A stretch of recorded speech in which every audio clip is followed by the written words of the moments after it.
धारा 370 क्या है ये जानने के लिए 42 साल पीछे जाना होगा बेटा। अंग्रेजों ने टू नेशन थियरी के तहत हिंदुस्तान के दो टुकड़े कर दिए, एक हिंदुस्तान और पाकिस्तान।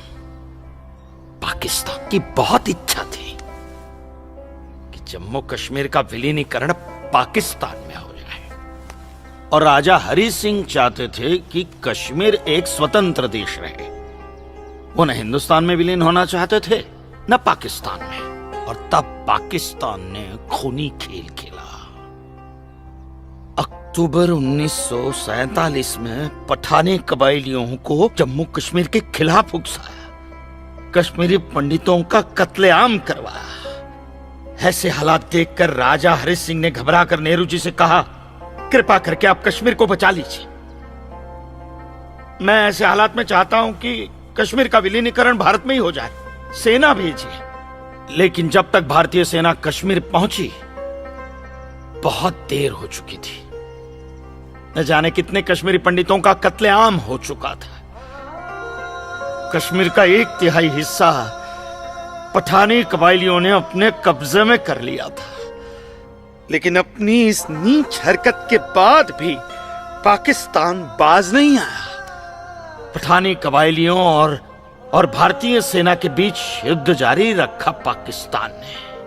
संयुक्त राष्ट्र सुरक्षा परिषद के 3 सदस्य आयोग की रिपोर्ट पर 13 अगस्त 1948 को पठानी कबायलियों और भारतीय सेना के बीच युद्ध विराम घोषित हुआ, और यह तय किया गया कि कश्मीर समस्या का हल जनमत के आधार पर ही होगा। सितंबर 1951 में मताधिकार के बाद एक बार फिर जम्मू कश्मीर के भारत में विलय की पुष्टि की गई, मगर इसी दौरान शेख अब्दुल्ला ने अपने हाथों से धारा 370 का ड्राफ्ट तैयार किया और नेहरू जी को सौंपा।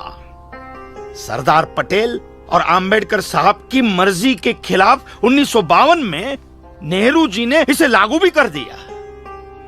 इसी धारा 370 की वजह से नेहरू जी ने कश्मीर को एक ऐसा विशेष दर्जा दे दिया जिसमें जम्मू कश्मीर राज्य ने हिंदुस्तान से अपना एक अलग संविधान स्थापित कर लिया।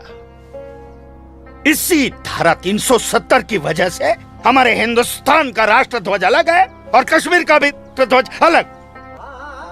इसी धारा 370 की वजह से कश्मीर की कोई भी महिला यदि भारत के किसी भी अन्य राज्य के नागरिक के साथ शादी करती है तो उस महिला की नागरिकता समाप्त हो जाती है। लेकिन यदि वो महिला अगर किसी पाकिस्तानी नागरिक के साथ शादी करती है तो पाकिस्तानी नागरिक कश्मीर का नागरिक हो जाता है, हिंदुस्तान का नागरिक हो जाता है। इसी धारा 370 की वजह से भारत के किसी भी अन्य राज्य का नागरिक जम्मू कश्मीर में जमीन खरीद नहीं सकता, व्यापार नहीं कर सकता।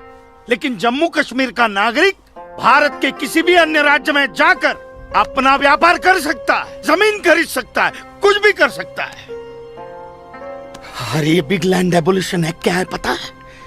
यदि जम्मू कश्मीर का कोई भी मुसलमान जमीन ठेके पर लेकर खेती करता है तो कश्मीर की सरकार उस हिंदू को बिना मुआवजा दिए वो जमीन जबरन उस मुसलमान को दे सकती है। ये है बिग लैंड एबोल्यूशन एक्ट, ये है धारा 370-35 से, और इसी का नतीजा है ये गिरधारी जी का फैसला। और सिर्फ यही नहीं, ये जो सरकार की ऋण निरस्तीकरण योजना है ना, इसके अंतर्गत उन सारे मुसलमानों का कर्जा माफ कर दिया जाएगा जो उन्होंने हिंदुओं से लिया। बताइए। सरकारी नौकरियों में